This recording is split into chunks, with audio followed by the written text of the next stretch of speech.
la première étape pour réaliser ce bandeau pour les cheveux, c'est déjà d'avoir un morceau de tissu qui fasse 90 de long à peu près et 30 cm de large à peu près. C'est à peu près, hein. Si vous avez un petit peu plus ou un petit peu moins, c'est pas bien grave.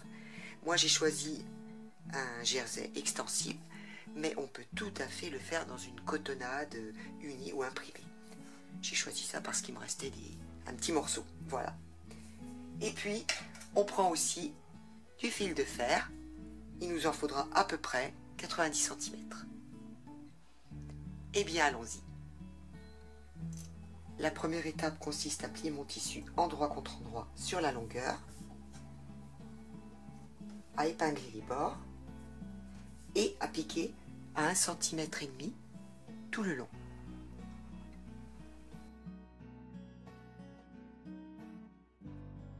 Une fois cette première couture effectuée, on en fait une autre à 5 mm du bord, parallèle à la première.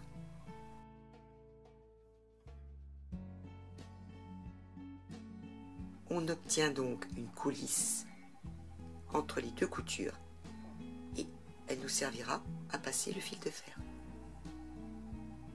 On va maintenant faire une couture à 1 cm sur un des côtés, un des petits côtés, avant de retourner le tout.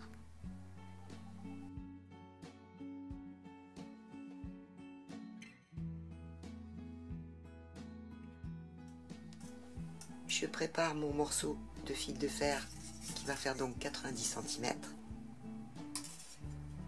Je vais prendre le bout, je vais replier un petit peu le bout sur 1 ou 2 cm.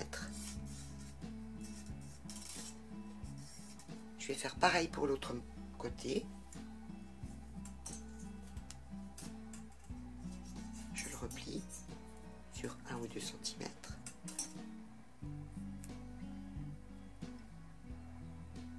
Afin que cela tienne bien et que cela n'abîme pas le tissu, je prends un petit peu de masking tape et je l'enroule autour.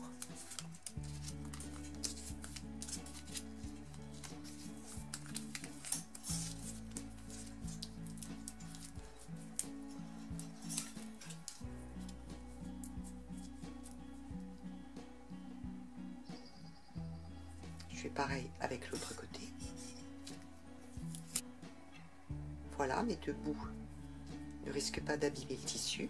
Maintenant, je vais enfiler mon fil de fer dans la coulisse que j'ai créée dans le tissu.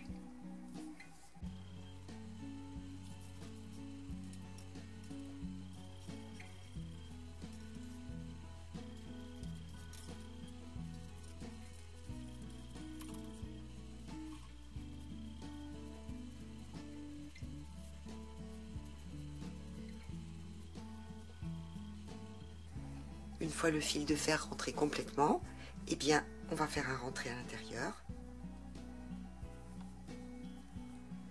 pour être à peu près au ras du fil de fer.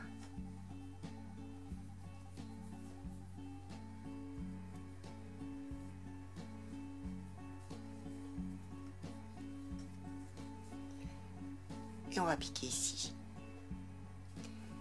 Voilà, on obtient un bandeau que l'on peut faire tenir comme on veut grâce au fil de fer qui est à l'intérieur. On peut bien sûr, si l'on veut, surpiquer tous les bords pour que ce soit plus joli. Si vous prenez du coton, faites-le. Moi, comme j'ai pris du jersey, je pense que je ne vais pas le faire.